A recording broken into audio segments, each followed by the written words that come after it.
est là-haut, pas de complexe au Mawa. Otumoli peuple congolais, oluki papa Nzambe. Mawa. Otumoli peuple africain, oluki kolo Nzambe. Mawa. Binoba politicien foboyo kapasi na biso. Mawa.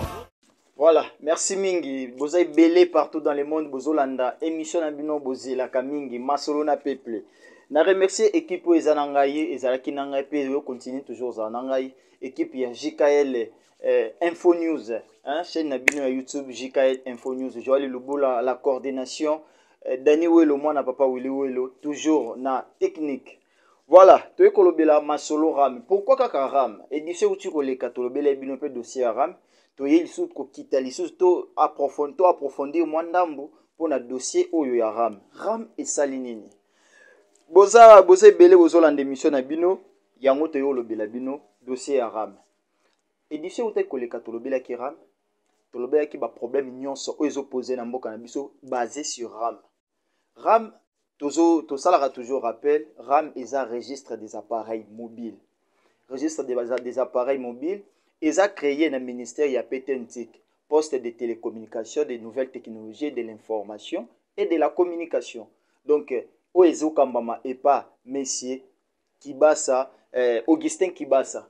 Voilà, Oezo Kambama et pas Monsieur Augustin Kibasa. N'est pas créé qui structure na bits to objectif ya ram ezakinini. Ya quoi enregistrer ba téléphone portable nyonso. Ko bana ba téléphone oya mikie ya minene marque nyonso. Maintenant enregistrement ni bani kosa mandeni enregistrement ni zaki payant donc ezaki loko a taxe o bando futi sa peuple congolais taxe yango ezalaki 1.17 par téléphone donc par mois 1.17 hein na durée ya 6 mois bon une année na bon ezaki loko a 6 mois pourquoi tozongeli dossier ram parce que édition tu le katolobela ki pe dossier ngo ya ram toyo kozongela on parce que peuple congolais basengi babino to bandela to lobela ce dossier ngo po bomona pena il s'agit de quoi. Et puis tu as bino ba mibeko oyo ezolobela pona ba impôt lelo to sur la nyonso hein ezana masolo na peuple voilà ministre azalaki sela ki azalaki na assemblée nationale voilà azalaki na assemblée nationale ba interpellé qui pas ba député et aki question orale avec débat ou elekaki la fois passée bazaki kuna ba député presque nyonso baza contre ram c'est ça ndé musala oyo tubano ezele pas ba député Tondo c'est la tebo voter baloba puis c'est bino ba jeep. Tolanda ki vraiment plénière wana ne bandel petit na soka to mona ki ba intervention ya ba député presque nyonso. Donc musala o ba député basali pona makambara non facilité. Et puis eloko eza bien o to se penaliser que ba député balobi soki réponse ya malonga et pesamité ba signaler motion de défiance pour ministre wana alongo. Parce que ram dans la logique est escroquerie. To pe sabino ba détail ya ram oyo na ba loi na ya économie o ezobo ya makambo ba taxe boy o ezo boya ba taxe moko ye kaka imprévu au ministre créango et puis na constitution article moko pezolo bela makambo ya ba impôt. Donc ba article wana nyonso eza violé par le ministre parce que a imposé qui mbamo taxe. Or que fakia le kana assemblée nationale tout l'andano musala ya ba député national au ba salaki jour ya plénière au ba interpellé qui ministre Augustin Kibasa et puis on se retrouve tout juste après. Honorable président, honorable membre du bureau, honorable député, chers collègues. Dans ma vie, je connais des rames. Une rame de papier qu'on donne aux étudiants. Deuxième rame, c'est une rame de rasoir. Elle est tranchante. Elle coupe, je peux me tromper, elle coupe de gauche et de droite. Monsieur Kibasa, quand j'évoque ce nom, je vois votre père, Frédéric Kibasa Maliba, qui était un combattant à Zaki Motoya peuple. na makambo yo eza ko souiller yo na regretter. Et wana nayoki monsieur Kibasa alobi. Adressez-vous à la plénière. Je m'adresse à vous, Président. Oui. Quand j'entends M. Kibasa, réponse yo Monsieur à le Pessi. ministre. Monsieur le ministre ici. Monsieur le ministre, Excellence, Monsieur le ministre, honorable Kibasa. Mais, nakata ina oseka, okomo sala, musala ya Général Kasongo. Yo musala na yo ekomisa sikoyo, ministre Abachombo. Ki ministre na yo banome yo eza pona Bachombo. Bachombo wana. Ngaya wana zoko yebisa bino. J'ai importé ça par sac. Côté Kango na côté Memling, ya ba chinois. Ba email na ye wana zolo ba etc. eza ko changer. C'est de l'escroquerie à ciel ouvert. Même le président de la République azaï contre Alikambouana, mais ezali association moko na bato baza na ministre na ba copain o batetela ba copain oyo baza na présidence de la République baza okamata mbongo wana ezo kende esika oyo bango moko bayebi, mais ce n'est pas pour la population. Non, papa. Boïté tata. Boïté papa. Président, ça n'engage que moi. Est-ce que, monsieur Kibasa, pouvez-vous nous dire... Ministre... Je termine, monsieur le ministre Kibasa, honorable ministre Kibasa. Adressez-vous à la plénière et au président. Président Oyo, Nalobike, Nakomina Simanaïs, monsieur le président. Ministre Kyokamata Lobi, Moussala Yazako Sala, Adingo Sanani. Moussala Zosala Wana donc est diminué, vol à Bachombo, na Victoire, na Memling et autres. Oya Opesa Biso, chiffres, erroné. Mais moi aussi, je peux citer les chiffres. Vous savez, les chiffres, on les fait parler. Hein, je peux dire qu'il y a 14 milliards de Chombo qu'on a recouverts. Et ça a une incidence à mon côté sur la population. À partir de ce moment, Monsieur le Président Bosso, il ne faudrait pas qu'on commence à se moquer de nous, croyant qu'on ne fait rien à l'Assemblée. Il faudrait que chaque ministre qui est interpellé, Mukolowana amela réasek puisqu'il a dit qu'il dit vous me collez. Et Abima Wate comme si de rien n'était. À partir du moment où la réponse n'a pas soit convaincre Bissoté, Toko Senga, motion à défiance contre Yé, à Kende. Merci beaucoup. Voilà. Tout le monde a député national ndenge basali ba intervention na bango moko après Muninga, moko après Muninga. Concernant le dossier Yaram. Loi et l'obinini pour na makambu Yaram. Que dit la loi? Totanga article o ya constitution ensemble nabino. Super bozala ba constitution ana bofungola. Tozwa article 174 et l'obinini pour na ba loi. Il ne peut être établi d'impôt que par la loi. La contribution aux charges publiques constitue un devoir pour toute personne vivant en République démocratique du Congo. Il ne peut être établi d'exemption ou d'allègement fiscal qu'en vertu de la loi.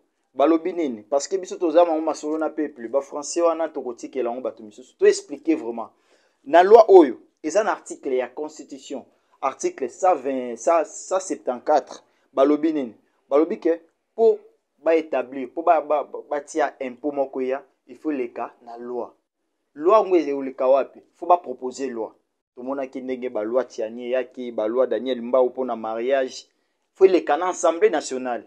Loi va proposer que non tout instaurer système ya taxe boye expliquer convaincre les députés nationaux allez nde ba ko voter loi na eloko o isali makite na mboka na biso eza yango parce que loi wana donc ba imposer peuple congolais pour na dossier arabe bato ba komi na problème makasi pour na tia même téléphone to finga yi ba réseau kezaki ba réseau te et puis chose grave ezaki selon ba information to nango ram wana eza copie ya présidence.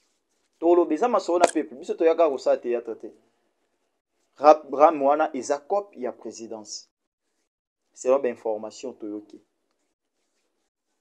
mbo simbo ezolekela ngaya Le peuple d'abord, et le peuple d'abord, et puis, surtout, tant que la présidence, tout le monde, Félix Tshisekedi. Ah, Etienne Tshisekedi a Koufa. Etienne Tshisekedi a l'obara na vidéo mo boyana. Mboka oyo.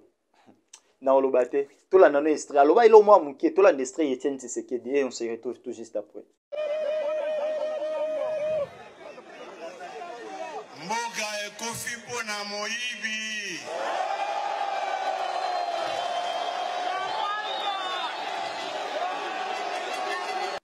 Voilà. Moi, je suis papa Etienne. Mboka oyo tondi na moyibi. Mais oui.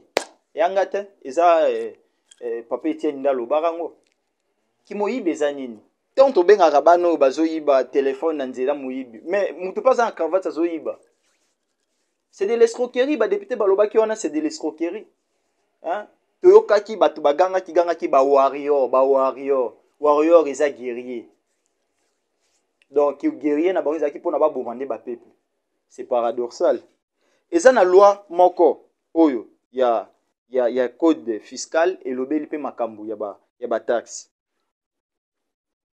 Babi taxe ram, il met à pâture les articles 174 de la Constitution et article 6 de l'ordonnance loi numéro 18/00 fixant la nomenclature des droits, taxes et redevances qui pose les principes de l'égalité de la fiscalité budgétaire et par budgétaire en République démocratique du Congo.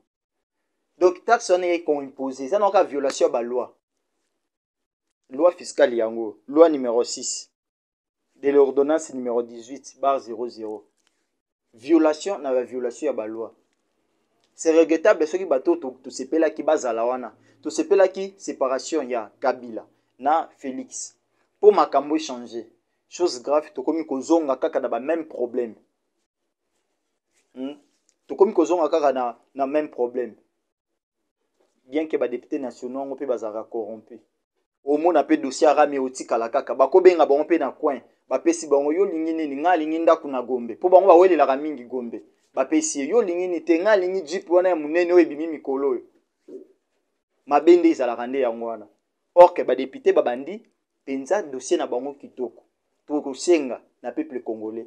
Dossier oyo ekende kaka bon toko soutenir ba député nationaux na ba acte ba bandi ya kitoko bo utiko na ba image na ba acte ba bandi ya kitoko pona ram oyo elongwa po peuple congolais azana na nzala. Peuple congolais azana misère ba bakisa sou bilo mususu likolo. Chose grave, ba omo manipuler même étudiants. Ba komi ko manipuler même étudiants. To la saki bino photo ya coordonnateur ya étudiants. Un coordonnateur national ya étudiants. Aza manipulé. Batiele mo eloko na poche. Babik bima sala déclaration. Peuple akoyina yo a jeune frère. Peuple akolingo aroyina yo zano elenge. Leo na osenga photo na ete na sele pe publicité mingi. Peuple akoyina yo Sylvain Katobe peuple akoyina yo zano elenge. Dossier Yaram tozozela réponse parce que ministre alingaki azonga dans 24 heures, dans 48 heures plutôt. Ingeza vendredi. Après ça qui raison que non toza na conseil des ministres moyena yezate. Faut pas établir ce jour monsieur pour ministre azonga répondre dans la préoccupation ya ba députés nationaux. Ceux qui répondent te artiste moi yembara akende. Ceux qui répondent te peuple congolais to telema to ganga nini akende. Parce que to wana tali susu ya ko ça théâtre te na kati ya mboka. To sepela ki opposa côté na mboka. Hein? Tamba lobara les poissons pourris par la tête, tam susu Félix ayebini makambo wana te. Bozo ko itaika na yango. Masolo na peuple, yango nde toyeki kolobela. Biso dossier Oyaram, to sa ilongo des éditions mbimba. Réponse na biso ekoya. Tolobaka biso tolobaka boy. Tolobaka po neteni longondo réponse yaka. Réponse na biso ekoya. Réponse na biso oya po tango ministre oyo bakolongo. D'ailleurs ko to ministère on musala nini pena ya o ba pesi la yi peten tiki wana. Musala nini? Po tona ministère du souci numérique. Tu as la nouvelle technologie de la communication. Tu as le ministère, il y a médias et communication. Partage du gâteau. Gâteau à peuple congolais au monde. Nous sommes arrivés à la fin. Voilà. Et on a sauvé la peuple. Tu as vu hôtel, c'est bien sous dossier. Et ça, quand tu as un simple, il y a violation, il y a un article. il y a constitution, il y a loi fiscale. Il y a un peuple albaki, tout bakisi la bonne matière pour nayango. Parce que 2023, ils ont lobby. Yo mtoza kunozola taba veste zokosa. Yeba ke lobby okulukar kimo okosa. To bando cité na baram na bani nyos. Merci to komi na biso na suka émission. Donc kasi lubula bambo tebele na sepel ming équipe pour accompagner ngai Daniel Welo moi na papa Willy les réalisateurs ainsi que les coordonnateurs frais hein Joël Lubula américain Pion Yanzambe. Merci tokuta na prochaines éditions. Bye.